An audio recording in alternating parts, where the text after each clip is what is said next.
What's up, guys? This is going to be more of a video based on the Ranger project that I was telling you guys about in the last video. Not so much the Supra, actually probably not at all the Supra. The faster I get this Ranger done, the faster I can get more work done on the Supra. So this truck arrived here yesterday around 5 o'clock, and I've already got the motor pulled. It was the 2.3 4-cylinder with the 5-speed transmission. Got it pulled out. Got the motor mounts all cut off the cross member here. Those things were damn near welded in, so I had to pretty much take a cut-off wheel and just slice at them a few times and get them off. But yeah, I got the motor mounts taken off. I've got the trans tunnel somewhat clearanced. It'll probably need more. And I'm really not sure. There's not a whole lot of information out there, like I said in the last video, about an LS Ranger swap for a 98 and up Ford Ranger. There's a lot for the pre-97 stuff, but there's really not a whole lot out there for this, and it's kind of a weird setup. You see how these control arm mounts kind of go inward. They're really narrow, so I'm not sure if the bell housing of the transmission or the oil pan is going to fit. One motor mount was here and one was over here, so they're offset. Not sure how that's going to work out for the LS since they're symmetrical. So we're going to have some tinkering to do, but now that I got the engine out, I've got the engine, the LS that's going to go in at the LQ4 right here, but I'm going to be using this short block that I've got somewhat torn down just to make sure that I get these motor mounts where they need to go. Do some measurements, get the leveling tool, make sure I've got the engine level. I'll probably tack in the motor mounts, and then we'll pull that short block back out, and then we'll do the final test fit with the LQ4. So that's the plan right now. I'm not going to do like a time lapse like I have in the last video. I just think that some people might think that's boring. If you guys do like the time lapses, let me know. I'll continue to do so, but for right now, I'm going to shut the camera off, I'm going to do the work, and then I'll bring you guys back, so stay tuned. Alright guys, I've spent about 45 minutes trying to finagle this thing around in the engine bay, and there's just no, it's going to be difficult. There's no good way to go about this. If you can tell, I've spent some time trying to center everything. So here's the center of the truck, and it seems like the engine's directly in the middle, and I even measured from inner fender to inner fender. It's 57 inches, so that would mean 28.5 inches would be dead center. So I took the measuring tape. I found 28.5.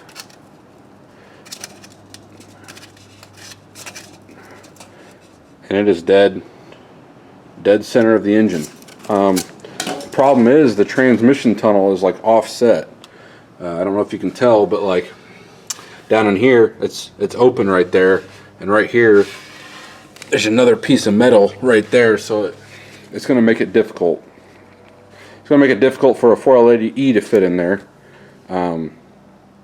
Yeah, there's no good way to go about this. I mean, you can tell the engine mounts. I just have them sitting on a jack under the oil pan and a piece of wood, spacing it from the power steering lines and whatnot. But I can fit my whole hand in here. I need to do something about these motor mounts because they're definitely not going to work. This one's just kind of flopping there as well.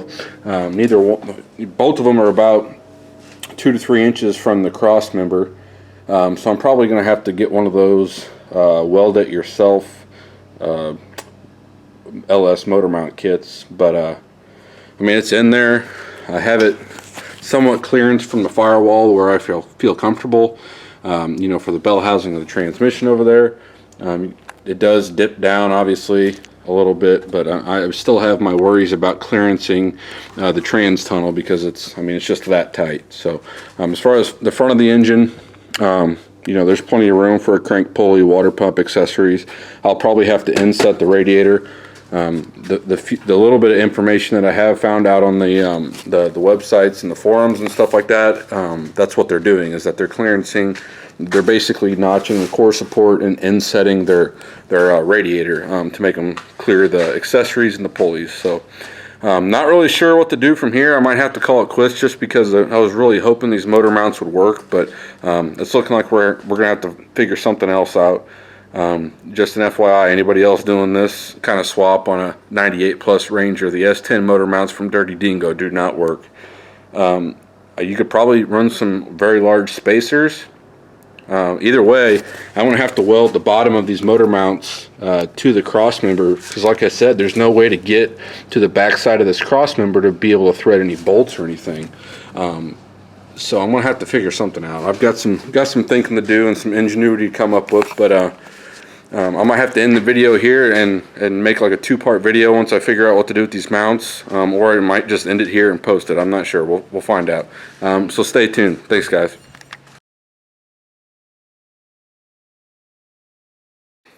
What's up, guys?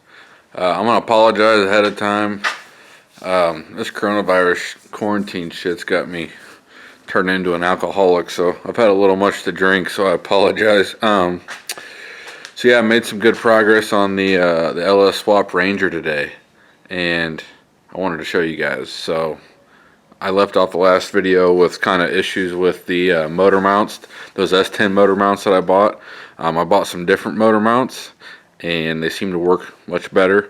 They're kind of like a tack-in and welding on the crossmember type, you know, custom fabbed mounts, and I made them work. They seem to work much better, so check it out. I got the engine in here. Looks a lot better. So this is the actual engine that's going to be staying in here. Beforehand, you guys saw just the short block I kind of got hanging around. I use that for measuring and stuff like that. But this is the engine and transmission that's going to be staying in here. Not a whole hell of a lot of room up front, but still a decent amount. I moved it towards the firewall as close as I could without hitting the actual firewall. There's probably a good, I don't know, inch back there between the head and the firewall. I still have it so the trans mount, or the trans bolts, the bell housing bolts are easy to get to. While still leaving enough room up front to be able to run like E-fans and whatnot. So yeah, it's in there, and you probably can't see the mounts too well, but I used a level and made sure everything was good to go. Here I got my phone light. I ran out of welding gas, so yeah, the welds aren't looking great. I had to get them at least tacked in though, so I just kind of kept welding without gas, so it kind of looks like shit for right now. But when I get some more gas for the welder, I'll come back and lay some nice beads on it. But yeah, I got the engine in, transmission's in, and I don't know if you guys are going to be able to see it or not. Yeah, there you go.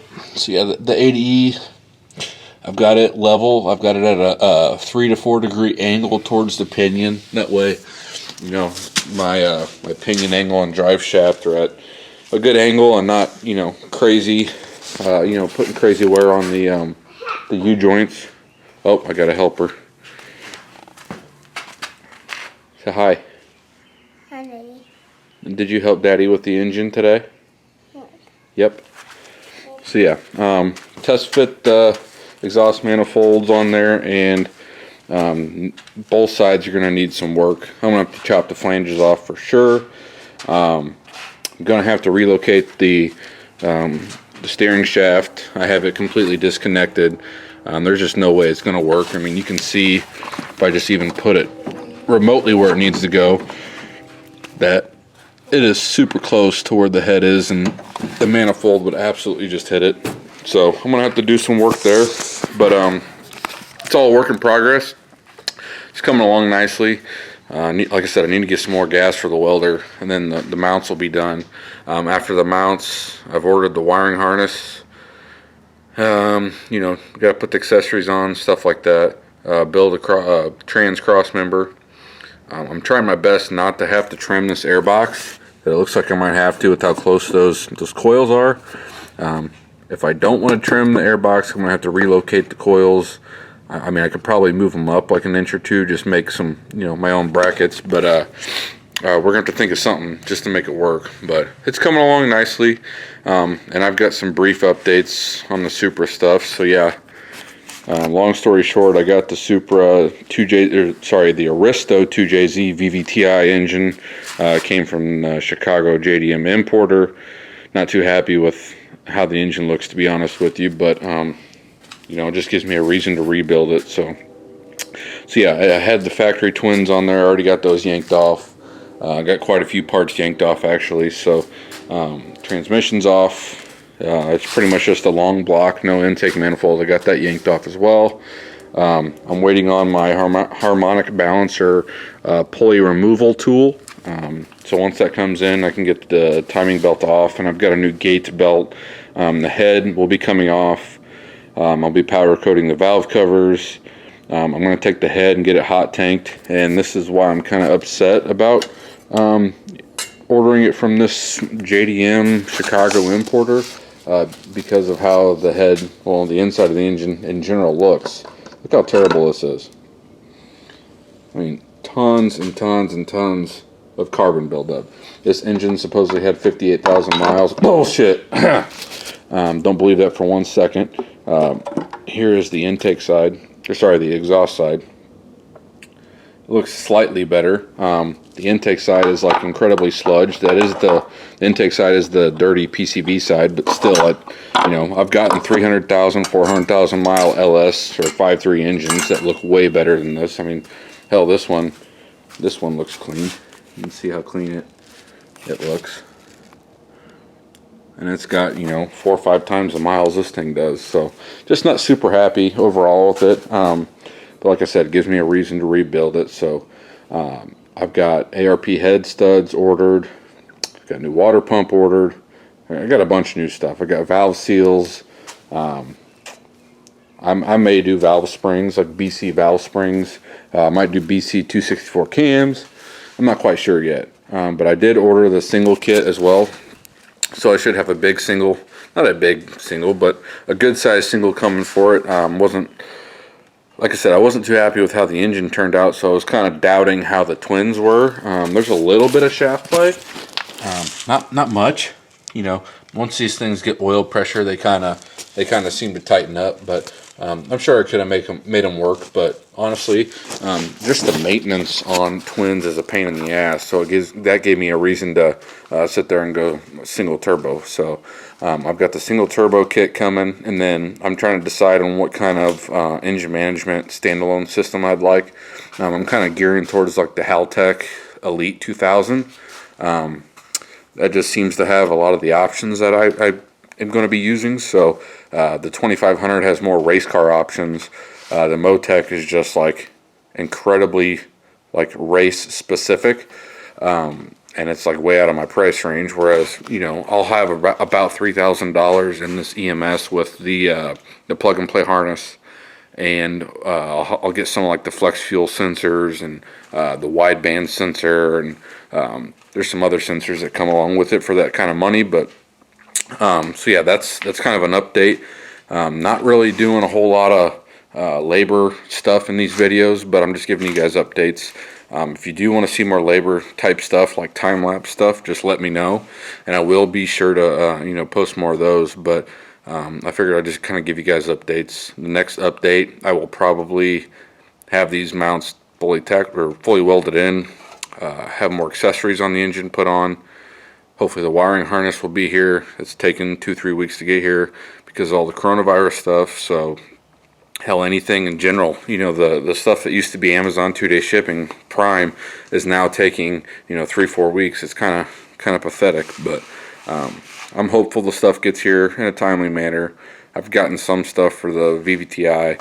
I've gotten like the timing belt, the tensioner, the valve seals, but I'm still waiting on like the head studs and whatnot. So like I said, I'm hopeful, but progress may be limited just because of the shipping stuff. So please stay tuned. I've got a lot of updates for you guys with these 2 projects. So I'm going to be bringing you guys a video with the front big brake kit install for the Supra. I've still got it on jack stands, so I can do that. I'm just trying to catch a break from this Ranger so I can work on my own stuff. But yeah, be prepared to see that video. I appreciate you guys hanging along. I know the stuff's been slow with selling the Fox body and kind of gearing towards this Ranger and the Supra, but it's just a lot to take on. I've got my own stuff at home to take care of. I've got a broken 0-turn mower I've been having to work on, and I have a broken 4-wheeler I need to work on. It's just more projects than I can really take on, so I've just got to tackle them one at a time. So I appreciate you guys being patient with me. But I hope you guys subscribe and hang along with me, so you guys can get all the updates. So Thank you. Please subscribe, like, comment if you got any questions. So thanks, guys.